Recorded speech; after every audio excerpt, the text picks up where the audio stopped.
بسم اللہ الرحمن الرحیم۔ السلام علیکم ورحمۃ اللہ وبرکاتہ۔ معزز ناظرین، تکبیر ٹی وی کے ناٹنگم اسٹوڈیو سے آپ کا میزبان سید اسد علی شاہ گیلانی آپ کی خدمت میں سچی بات کے ایک نئے ایپیسوڈ کے ساتھ حاضر ہے۔ ناظرین، آپ جانتے ہیں، ہم سب جانتے ہیں کہ اسلام ہمیں زندگی کے تمام پہلو اور جو تمام معاملات ہیں ان کے بارے میں بڑی تفصیل کے ساتھ تعلیمات فراہم کرتا ہے۔ ہمارے مذہب کی یہ یونیکنس ہے، یہ انفرادیت ہے کہ زندگی کے چھوٹے سے چھوٹے معاملے سے لے کے زندگی کے بڑے بڑے معاملے تک تمام معاملات کے بارے میں مکمل ہدایت اور رہنمائی فراہم کرتا اسلام ہمیں اس کا درس دیتا ہے۔ اس میں ایک دوسرے کو ملاقات کس طرح کرنی ہے، ماں کے پاس جانے کے آداب کیا ہے، طریقہ کار کیا ہے، دوستوں کے پاس اگر جا کے ملنا ہے، کسی کے گھر میں جا کے اگر ملاقات کرنی ہے، مریض کے پاس جانا ہے تو کس طرح جا کے ملنا ہے، اس کے آداب کیا ہے، دوستوں کے پاس جانا ہے تو ملاقات کا طریقہ کار اور اس کے آداب کیا ہے۔ اسی طرح ہم نے اپنے پروگرامز میں یہ بھی کور کیا تھا کہ جو مزارات پہ جانے کے کیا آداب ہیں۔ جب ہم اولیاء اللہ کی مزارات پہ یا اپنے مسلمانوں کے قبرستان میں جاتے ہیں، مزارات پہ جاتے ہیں، حاضری کے آداب کیا ہے۔ آپ کو شاید یاد ہو کہ ہم نے گزشتہ سال غالباً حج کے موسم میں یہ بھی بتایا تھا کہ سرکار دو عالم تاجدار کائنات صلی اللہ تعالیٰ علیہ وآلہ وسلم کی بارگاہ میں حج کے موسم میں خاص طور پہ اس پہ گفتگو کی تھی، یا عمرے میں جب بھی آپ جائیں تو حضور علیہ الصلوۃ والسلام کی بارگاہ میں، جب مدینہ شریف میں جائیں تو حضور کی بارگاہ میں جانے کے آداب کیا ہیں۔ اب دیکھیں، یعنی یہ زندگی کا ایسا پہلو ہے کہ اس بات سے آگاہی اور باخبر ہونا ضروری ہے کہ اس کے آداب کیا ہیں، پروٹوکول کیا ہے، طریقہ کار کیا ہے، ایٹیکیٹس کیا ہیں۔ ایک دوسرے کے ساتھ جانا، کسی کے گھر میں ملاقات کرنا، بزرگوں کی بارگاہ میں جانا، دوست احباب کے پاس جانا، تو ہر ایک کے آداب ہے، ہر ایک کے پاس جانے کا ایک طریقہ ہے۔ آج ہم گفتگو کریں گے کہ ہم نے مزارات پہ جانے کے آداب بھی سیکھ لیے، سرکار دو عالم تاجدار کائنات صلی اللہ تعالیٰ علیہ وآلہ وسلم کی بارگاہ میں جانے کے حوالے سے جو آداب ہیں ان پر بھی بڑی تفصیل کے ساتھ ہم نے پروگرامز کیے تھے۔ گزشتہ پروگرامز میں ہم نے یہ بھی بتایا تھا کہ والدین کی بارگاہ کے کیا آداب اور اس کا طریقہ کار کیا ہے۔ آج کا پروگرام خاص طور پہ سچی بات میں ہم یہ سیکھیں گے کہ اللہ کی بارگاہ میں جانے کے آداب کیا ہیں۔ دیکھیں، یہ سب سے جو ضروری چیز ہے، سب سے جو اہمیت کی چیز ہے وہ یہ ہے کہ اللہ کی بارگاہ میں تعلق، اور پھر اس بات کو ہم فراموش کر دیتے ہیں، زندگی بھر میں یہ سیکھتے رہتے ہیں۔ مسجد میں جانے کے آداب کیا ہیں وہ تو ہم نے سیکھ لیے، اور والدین کے پاس جانے کے آداب وہ بھی سیکھ لیے، اس پہ بھی ہم بات کرتے رہتے ہیں۔ اسی طرح مریض کے پاس جانا اور اس کو وزٹ کرنا، اس کے آداب کیا ہیں، اس کا طریقہ کار کیا ہے، اس کے بارے میں کیا تعلیمات ہے، اس سے بھی ہم آگاہی حاصل کرتے رہتے ہیں۔ اللہ کی بارگاہ میں جانے کے جو آداب ہیں، اور اللہ کی بارگاہ میں حاضری کے جو آداب ہیں، اور اللہ کی ملاقات کے جو آداب ہیں وہ کیا ہے، کیونکہ یہ اصل میں زندگی کا اصل مقصد ہے۔ اور ہم نے اسی لیے آج سچی بات میں اس موضوع کا انتخاب کیا کہ نماز تو ہم پڑھتے رہتے ہیں، عبادت ہم کرتے رہتے ہیں، ذکر و اذکار تو ہم کرتے رہتے ہیں، قرآن کی تلاوت سے اپنی زبان کو معطر اور اپنے دلوں کو منور بھی کرتے رہتے ہیں، لیکن کیا کبھی ہم نے اس طرف بھی اپنے آپ کو متوجہ کیا اور متنبہ کیا ہے کہ نماز تو دراصل اللہ کی بارگاہ میں حاضری کا نام ہے، اور اس کے آداب بھی کبھی ہم نے سیکھے، اور کبھی ہم نے یہ محسوس بھی کیا کہ ہم اپنے رب سے ملاقات کر رہے ہیں، اس سے باتیں کر رہے ہیں، اور اس کی بارگاہ میں حاضری کی سعادت ہمیں نصیب ہو رہی ہے۔ اسی پہ آج گفتگو ہوگی اور بات کریں گے۔ میرے ساتھ اس وقت اسٹوڈیوز میں ایک آپ کے بہت محبوب اور محترم شخصیت علامہ عمر حیات قادری تشریف فرما ہے۔ میں ان کو آج کے اس پروگرام میں خوش آمدید کہتے ہوئے سلام عرض کرتا ہوں۔ علامہ صاحب، سلام عرض ہے اور بہت شکریہ، آپ نے بہت شفقت فرمائی۔ آج کے موضوع کے حوالے سے کیا کیفیات ہیں آپ کی؟ کیونکہ میں تو جب پروگرام شروع ہی کر رہے تھے تو سچی بات یہ ہے کہ جب میرا ذہن اس طرف متوجہ ہوا تو یعنی روح میں ایک سرشاری سی آ گئی اور دل کانپ بھی گیا کہ ہم عام طور پہ اس طرف توجہ نہیں دیتے کہ ہماری جو عبادت ہے وہ دراصل اللہ کی بارگاہ میں حاضری ہے اور اللہ کی ملاقات ہے. سبحان اللہ، سبحان اللہ. بسم اللہ الرحمن الرحیم. شاہ صاحب، یہ انتہائی اہمیت کی حامل آج اس حوالے سے یہ گفتگو ہے جو عنوان اور ٹاپک آج آپ نے اس پروگرام میں اپنے ناظرین کے لیے رکھا ہے، اللہ کی بارگاہ میں حاضری کے آداب. اللہ اکبر، سبحان اللہ، اللہ اکبر. اللہ رب العزت کی بارگاہ میں حاضری بصورت نماز. سبحان اللہ. اور پھر یہ اتنا اہم عرفہ و اعلیٰ یہ عبادت ہے اور یہ فریضہ ہے. فریضہ ہے، فریضہ ہے، یعنی ایسی عبادت نہیں ہے کہ جو آپ چاہیں تو کر لیں، چاہے تو نہ کریں. یہ فریضہ ہے، یہ اوبلیگیٹری ہے، اوبلیگیٹری ہے. اور توحید و رسالت کے اقرار کے بعد اللہ رب العزت نے اور اس کے پیارے محبوب پاک علیہ الصلوۃ والسلام نے جس قدر اس اہم فریضے کی ادائیگی پر زور دیا ہے وہ زور کسی اور فریضے کی ادائیگی پر نہیں ہے. ٹھیک. اور مفسرین کرام یہ بات فرماتے ہیں کہ صراحتاً، اشارتاً، کنایتاً احکامات کی صورت میں اس کے قیام کے حوالے سے، قائم کرنے کے حوالے سے تقریباً الف لام میم سے لے کر والناس تک کم و بیش 700 مرتبہ اس کا ذکر آیا ہے. یعنی قرآن حکیم میں تقریباً اپروکسیمیٹلی 700 مرتبہ نماز کے حوالے سے گفتگو کی گئی ہے. اس کے فرائض، اس کو قیام، اس کا قائم کرنا، جو نماز سے ریلیٹڈ ہے. ٹھیک. تو اس سے اندازہ ہوتا ہے کہ یہ کتنی اہمیت، چونکہ اللہ رب العزت نے اپنے بندوں پر جو عبادات فرض فرمائی ہیں، صحیح، ان تمام عبادات کے اندر یہ جو نماز ہے یہ سب سے عرفہ والا عبادت ہے.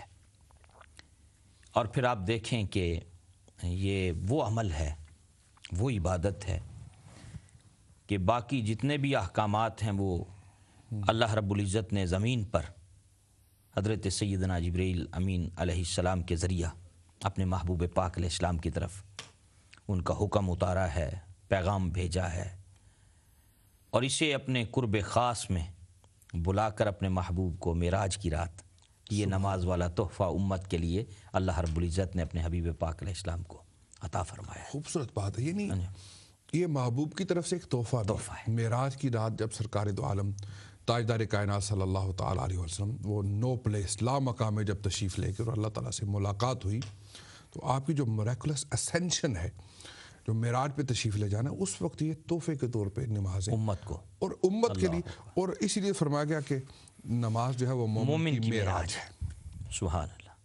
اور اس میں اللہ کا اس سے بڑھ کے کرم کیا ہو کہ جو 5 نمازیں ادا کرتا ہے اللہ تعالیٰ اسے 50 نمازوں کا ثواب عطا فرماتا ہے. یعنی وہ 5 ادا کرتا ہے لیکن حق تعالیٰ جل شانہ ثواب میں کمی نہیں فرماتے، اس کی 5 نمازوں کے بدلے اسے 50 نمازوں کا ثواب عطا فرماتے ہیں. سبحان اللہ، سبحان اللہ. اس لیے یہ شخص انتہائی عرفہ والا عبادت ہے.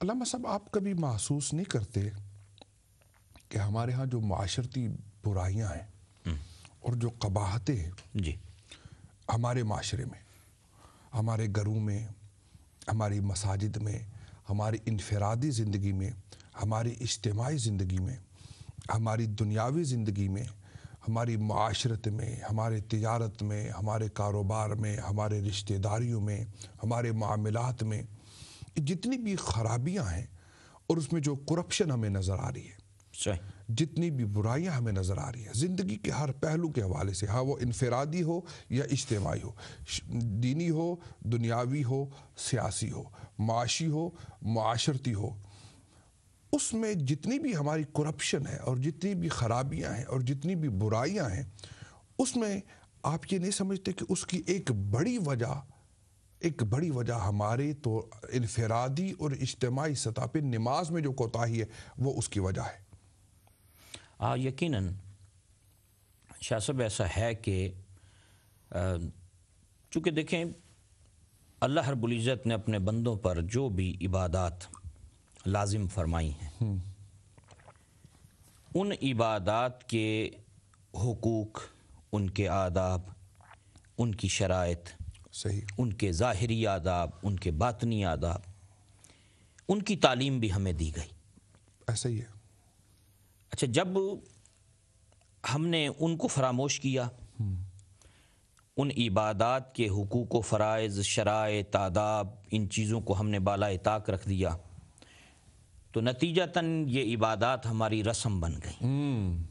پہلے تو اس میں ادائیگی کی طرف رجحان ہی نہیں ہے، اور اگر ادا کی بھی جا رہی ہے تو وہ ایک رسم ہے، رسمی انداز میں۔ اور جب تک عبادات کو ان کے حقوق، آداب اور شرائط کے مطابق ادا نہ کیا جائے، وہ رسم رہتی ہیں، عبادت نہیں بنتی۔ وقتی طور پہ فریضہ ادا ہو جاتا ہے، فریضہ ادا ہو جاتا ہے، فریضہ ادا ہو جائے گا، لیکن وہ بندہ مومن کی معراج نہیں بنتی۔ معراج تب بنے گی جب اس عبادت کے حقوق و فرائض کو، آداب کو، شرائط کو پیش نظر رکھ کر اور انہی اصولوں کے مطابق جو امام الانبیاء علیہ السلام نے عطا فرمائے ہیں، جب تک اس طریقے سے اس عبادت کو نہ بجا لایا جائے گا، اس کے جو برکات ہیں، ثمرات ہیں، وہ ہماری زندگیوں کے اندر، اور اس لیے پھر اتنی کرپشن ہمیں نظر آتی ہے۔ یعنی پہلے تو وہ جو ہے وہ عبادت کی طرف رجحان ہی نہیں ہے۔ اب دیکھیں انفارچونیٹلی ہمارے ہاں نماز کو وہ اہمیت نہیں دی جاتی۔ اب دیکھ لیں ہمارے دوست احباب میں آپ نگاہ دوڑا کے دیکھ لیں، معاشرے میں نگاہ دوڑا کے دیکھ لیں، نماز کو کتنی اہمیت دی جاتی ہے۔ صحیح بات۔ کتنے لوگ ہیں جو نماز ادا کرتے ہیں، کتنے لوگ ہیں جو نماز کی طرف متوجہ ہیں، کسی نہ کسی بہانے سے ایک تو نماز میں کوتاہی ہے، پھر جہاں پہ اس کی ادائیگی ہے بھی وہ بھی اس کے روح کے بغیر ہے، صرف اس میں رسم اور رواج اور ایک پریکٹس، ایک ریچول رہ جاتا ہے، لیکن اس کا جو اصل روح ہے اس سے وہ بھی خالی ہے۔ شاہ صاحب، جب رسم سمجھ لیا، حالانکہ یہ رسم نہیں ہے، اللہ رب العزت کی بارگاہ میں حاضری ہے، اللہ کی بارگاہ میں اور حاضری، جو شخص اسے حاضری سمجھتا ہے، اللہ کی ملاقات سمجھتا ہے، مومن کی معراج سمجھتا ہے، اور جس کے ہاں جس کے پیش نظر یہ ساری چیزیں ہیں، یقیناً اس کے ہاں نماز کی بڑی اہمیت ہوگی۔ سبحان اللہ۔ حضرت عبداللہ ابن مسعود رضی اللہ تعالیٰ عنہ روایت فرماتے ہیں، ان سے مروی ہے، وہ کہتے ہیں کہ میں نے نبی پاک صلی اللہ علیہ وسلم سے ایک مرتبہ پوچھا، مسند امام احمد بن حنبل میں اس روایت کو امام احمد بن حنبل رحمۃ اللہ تعالیٰ علیہ نے نقل فرمایا۔ وہ کہتے ہیں میں نے سرور عالم صلی اللہ علیہ وسلم سے پوچھا کہ یا رسول اللہ صلی اللہ علیہ وسلم، میرے آقا، اللہ کے ہاں سب سے محبوب ترین عمل کون سا ہے؟ سبحان اللہ۔ سب سے پیارا محبوب ترین عمل کون سا ہے؟ یہ عبداللہ ابن مسعود رضی اللہ تعالیٰ عنہ پوچھ رہے ہیں سرکار سے۔ تو میرے آقا کریم صلی اللہ علیہ وسلم نے ارشاد فرمایا کہ نماز کو اپنے وقت پر ادا کرنا۔ اللہ اکبر۔ ایک ادا کرنا ہے، دوسرا اپنے وقت پہ ادا کرنا۔ یہ محبوب ترین عمل ہے خدا کے ہاں۔ ہم کام سے تو لیٹ ہوتے نہیں، وہاں تو 5 منٹ 10 منٹ پہلے پہنچ جائیں گے۔ ہاسپٹل کی جو اپائنٹمنٹ ہے وہاں پہ بھی 2 4 6 منٹ 8 منٹ 10 منٹ پہلے پہنچ جائیں گے۔ دنیا میں جو جتنے بھی معاملات ہیں وہاں پہ تو ہم اپنے وقت سے اور وقت سے پہلے پہنچ جائیں گے، لیکن جب نماز کی بات آتی ہے تو اس وقت پھر ایک کان سے سن کر دوسرے سے نکال دیتے ہیں۔ نہیں، اس پہ بڑی توجہ کی ضرورت ہے، بہت اس جانب متوجہ ہونے کی، اور پھر اس کی اہمیت کو سمجھنے کی۔ اور اس میں یہ فرض ہے، یعنی یہ اوبلیگیٹری ہے، اس میں یہ آپشنل نہیں ہے کہ یہ آپ کی مرضی پہ رہا کہ آپ ادا کر سکیں یا نہ کر سکیں۔ نہیں، اور پھر دیکھیں کہ رسول اللہ صلی اللہ علیہ وسلم کی سیرت کا یہ روشن پہلو ہے، ٹھیک، کہ بوقت وصال زبان اقدس پر سب سے زیادہ تاکید جو سرور عالم صلی اللہ علیہ وسلم نے اپنی امت کے سامنے رکھی ہے اور فرمائی جس بات کی، وہ نماز ہے۔ صحیح، یعنی جو آپ کے آخری الفاظ تھے اس دنیا سے تشریف لے جاتے وقت، وہ یہی تھے کہ نماز، صلاۃ، اور دوسری بات ارشاد فرمائی کہ اپنے غلاموں کے ساتھ اس نے سلوک کرنا، جو لوگ آپ کے نیچے ہیں، نیچے کام کرنے والے، جو جن کی خوشی اور غمی آپ سے وابستہ ہے، اللہ اکبر، جن کی فلاح آپ سے وابستہ ہے۔ یعنی آخری وقت دنیا سے تشریف لے جاتے ہوئے بھی لوگوں کو یہی بات ارشاد فرمائی، لوگوں نماز کے بارے میں اللہ سے ڈرنا، اتقوا اللہ فی الصلاۃ، نماز کے حوالے سے، نماز کے بارے میں اللہ سے ڈرتے رہنا. یعنی خود سرور عالم صلی اللہ علیہ وسلم کے آخری جو ایام ہیں حالت بیماری کے اندر، اس میں دیکھیں صحابہ کرام سے آپ نے اور ہم نے اکثر علماء سے یہ بات سنی کہ بعض اوقات صحابہ کرام کے کندھوں پر ہاتھ رکھ کر اس حال میں تشریف لاتے کہ پاؤں مبارک زمین پر گھسیٹتے ہوئے آ رہے ہیں. اس حالت میں بھی آپ نے نماز کو ترک نہیں فرمایا. آپ حضرت بات فرما رہے تھے، یہ تو ایک تو چیز ہوگی کہ نماز کی ادائیگی، اور اس میں ایک اس کا یہ ہے کہ جو ادائیگی ہو رہی ہے اس میں اس کے حقوق اور واجبات کو، جس کی طرف آپ اشارہ فرما رہے تھے، اس کو پیش نظر رکھ کے نماز ادا کی جائے تاکہ نماز کا حق ادا ہو سکے.